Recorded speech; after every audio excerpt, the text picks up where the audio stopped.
कि जब हम हाई एल्टीट्यूड पर जाते हैं या मोस्टली प्लेन में या बहुत ज़्यादा पहाड़ों पर अगर चढ़ लिए ऊपर तो कान में प्रॉब्लम होने लगती है, तो ये सब क्यों होता है और क्या इससे तो कोई परमानेंट डैमेज नहीं हो सकता? नॉर्मली नॉर्मल पर्सन में परमानेंट डैमेज नहीं होता। कान के हमारे जैसे पर्दा है, कान के हमारे 3 पार्ट हैं, outer part, middle part, inner part. जो कान का पर्दा है वो हमारे आउटर पार्ट और मिडल पार्ट को सेपरेट कर रहा है। कान के पर्दे की इस तरफ भी हवा है और कान के पर्दे के दूसरे तरफ भी हवा है।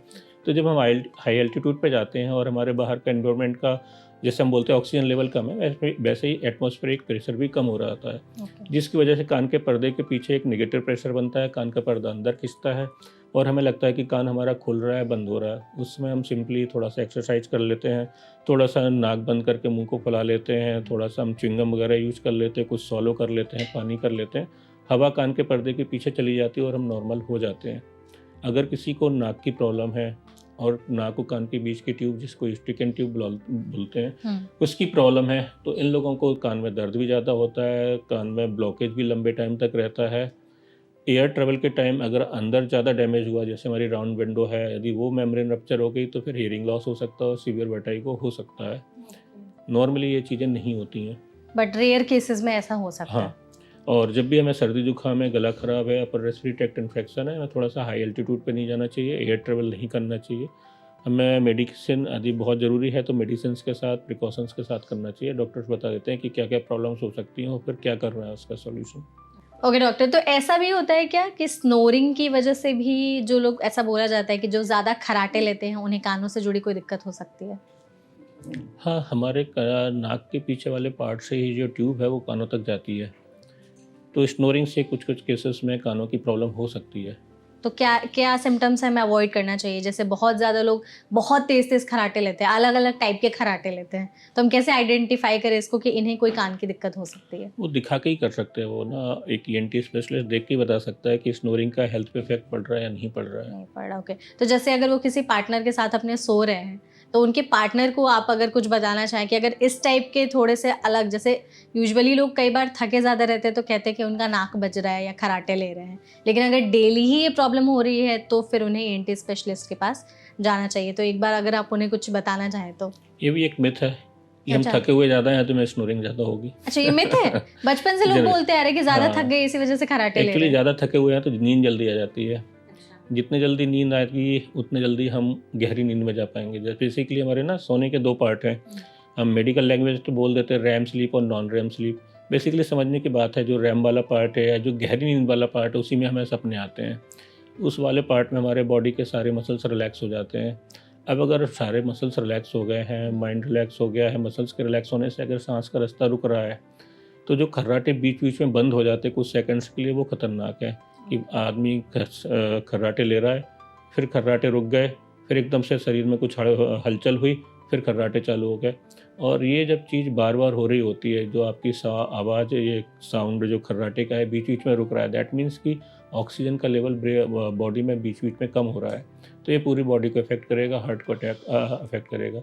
ऐसी कंडीशंस को बोलते हैं ऑब्स्ट्रक्टिव स्लीप एपनिया। तो हमें फिर थोड़ा सा इसके लिए रहना पड़ेगा। That is not a alert good अगर थिंग, ऐसी ये प्रॉब्लम आपका होगी। हेल्थ हैज़र्ड है। ओके, ठीक है। डॉक्टर, ईयर पियर्सिंग हमारे यहाँ पे बहुत सालों से हर कोई कराता रहा है, तो आजकल जैसे ट्रेंड है कि मोस्टली तो हम लोग एक जगह ही कान में पियर्सिंग कराते हैं। आजकल लोग हर पूरे जगह पर कान में बहुत सारी पियर्सिंग करा लेते हैं, तो कान छेदवाने का भी कानों पर कोई असर पड़ता है? नॉर्मली जो पहले करते थे वो ईयर लोब्यूल पे करते थे। ईयर लोब्यूल वाले पार्ट में कार्टिलेज नहीं होती। यहाँ अब पर ये हाँ, वाले पार्ट हाँ, पर, हाँ। ये नीचे वाले पार्ट में कार्टिलेज नहीं होती है, नरम हड्डी नहीं होती है। तो इसमें इन्फेक्शन होगा भी तो ठीक हो जल्दी हो जाएगा।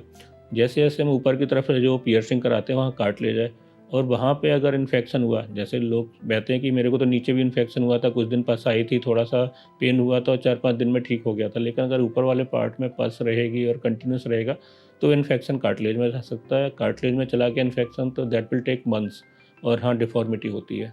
तो ये आपका कॉस्मेटिक पार्ट है, बाहर का आपका है, तो वो चेंज भी हो सकता है। अब क्या सीवियर हो सकता है इसमें या वर्स हो सकता है? डिफॉर्मिटी, ओके, ठीक है। डिफॉर्मिटी कान का शेप चेंज हो जाना। अच्छा, ऐसा हो सकता है चीज़ें। हम्म। बहुत सारे लोगों के साथ क्या होता है ना कि जो, जैसे आपने कहा ना यहाँ पर पियर्सिंग कराते हैं, तो विद टाइम वो पियर्सिंग का जो साइज़ है बढ़ते रहते और उनका कान कट जाता है। ऐसा क्यों होता है?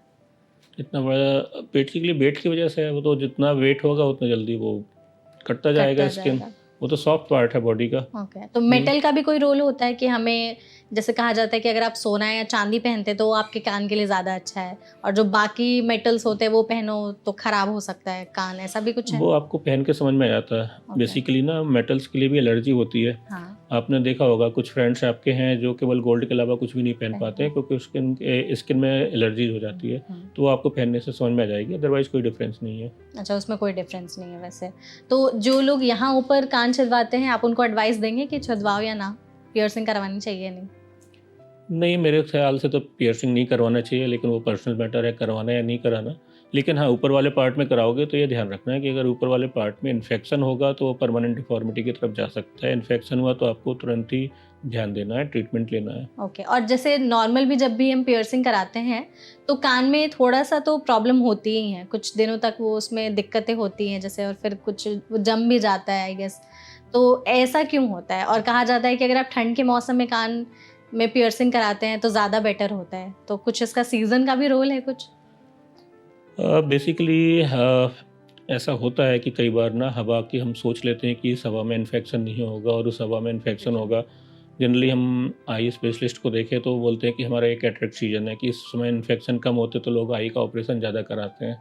वैसे ही कुछ शायद कान के साथ है कि जब कान में पियर्सिंग कराते हैं तो एक थोड़ा सा ओपनिंग तो होती है, एक छोटा सा वूंड तो बनता ही है। नॉर्मली वो थोड़ा सा ऊज करता है तो थोड़े से सिक्रीशंस होते हैं, लेकिन हम उस सिक्रीशंस को बार बार टच करेंगे तो वो इन्फेक्शन में कन्वर्ट हो सकता है। ये ऊजिंग है लगभग 3 to 7 डेज में पूरी तरह हील हो जाती है, एक ट्रैक बन जाता है तो वो कान ठीक हो जाता है। उस टाइम पे कहा जाता है कि नीम का लकड़ी का लगा लो कान में तो वो उससे ठीक हो जाएगा। देखा तो हमने भी है कि नीम की लकड़ी लगा लेते थे पहले पियर्सिंग हाँ, के टाइम पे। मैंने भी अब लगाया तो एक्चुअली, इसलिए अब मैं तो पूछ सीधे रही हूँ। गोल्ड भी डाल देते हैं और ट्रैक हाँ। बन जाता है। नॉर्मली इन्फेक्शन नहीं होता है अच्छा। अनटिल अनलेस आप ज़्यादा टच कर रहे हो उसको। ओके, मतलब मैंने तो ये सुना, इनफैक्ट मैंने भी ये एक्सपीरियंस किया है कि जब मेरे कान में प्रॉब्लम हुई तो मुझे बोला नीम की लकड़ी डाल लो तो उससे सही हो जाएगा। तो आई डोंट नो उसी से सही हुआ या दवा से सही हुआ, लेकिन हाँ कुछ टाइम के बाद वो सही हो गया था।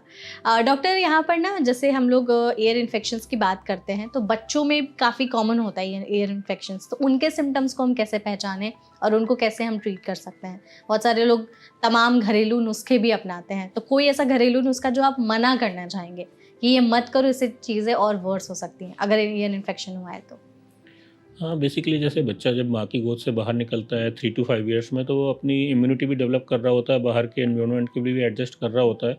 तो ऐसे बच्चों में बार बार फीवर होता है, तो 3 to 5 ईयर्स में बार बार फीवर हो जाना, इन्फेक्शन हो जाना, ये कॉमन है। Generally infection upper respiratory tract ही होते हैं, सर्दी जुकाम ही होता है, टॉन्सिल में इन्फेक्शन होता है, गला खराब होता है। तो ये चीज़ें क्वाइट कॉमन है। लेकिन ना ये चीज़ें ना 4-5-6 दिन में ख़त्म हो जानी चाहिए। अगर ये लंबी चल रही हैं तो फिर ये इन्फेक्शन कानों तक जा सकता है। कानों में इन्फेक्शन होगा तो टिपिकली बच्चे ना रात में रोते हुए उठ जाते हैं, रात में 2-3-4 बजे कान पकड़ के कि ना कान में बहुत तेज दर्द हो रहा है। दैट मीन्स कि कान के पर्दे के पीछे पस बन गई है और अब वो कान में दर्द कर रही है। तो फिर इसमें आपने ये एंटी स्पेशलिस्ट को दिखाना चाहिए, प्रॉपर ट्रीटमेंट लेना चाहिए ऐसे बच्चों को। अच्छा, ठीक है। अच्छा, बहुत सारे लोगों के साथ होता है कि उनके कान से कांस्टेंट पानी गिरते रहता है, कंटिन्यूअस पानी गिर ही रहा है, तो ऐसे लोगों के लिए क्या एडवाइस देंगे आप? ऐसी कंडीशन को हम बेसिकली CSOM बोलते हैं, क्रोनिक सुपोरेटिव ओटाइटिस मीडिया। ऐसे में होता वही है कि अगर कान में बार बार इन्फेक्शन हो रहा है तो कान के पर्दे में होल हो जाएगा।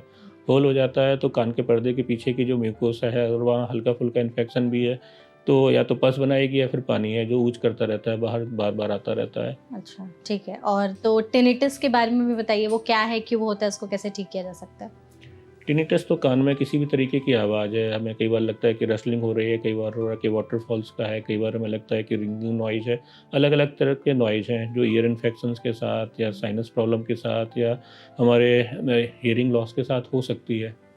ट्रीटमेंट तो इंडिविजुअल पेशेंट पे डिपेंड करता है कि क्या डायग्नोसिस है और क्या हम उसको ट्रीटमेंट दें। ओके, ठीक है।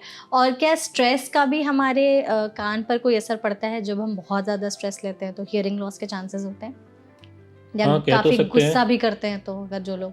हाँ, कह तो सकते हैं। स्ट्रेस का डायरेक्टली तो नहीं, इनडायरेक्टली थोड़ा सा इफेक्ट पड़ेगा। स्ट्रेस रहेगा, हाइपरटेंशन रहेगा, ब्लड का सर्कुलेशन चेंज होता है बेसिकली।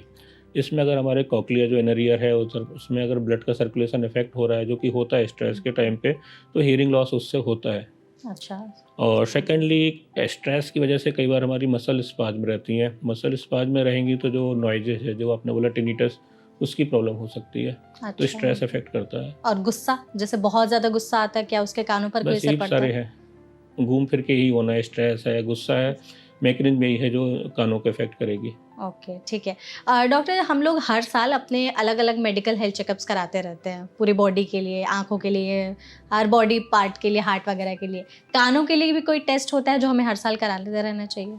हाँ, ये तो होता है, लंबे टाइम से होता रहा है। जो हमारे रेगुलेटरी एक्ट है, जो हमारे फैक्ट्री एक्ट है, उनमें लिखा हुआ है basically pure tone audiometry test होता है, जिससे सिंपली हम देख लेते हैं कि हमारे कानों में जो हम सुन रहे हैं वो सही सुन रहे हैं या नहीं सुन रहे हैं। बेसिकली अलग अलग फ्रिक्वेंसीज पे ये टेस्ट किया जाता है। जो पर्सन, जो वर्कर ऐसी जगह पे काम कर रहा है जहाँ पे नॉइज पॉल्यूशन ज़्यादा है, नॉइज का लेवल ज़्यादा है, उनके हर साल ये टेस्ट होते हैं। जिन वर्कर्स का हियरिंग लॉस स्टार्ट होता है, जैसे कि बोलते हैं कि हाई फ्रिक्वेंसी हियरिंग लॉस या नॉइज इंड्यूस्ड हियरिंग लॉस, तो फिर ऐसों को अपनी जगह से थोड़ा सा शिफ्ट करते हैं ऑफिस प्लेस पे कि फर्दर वो ना हो।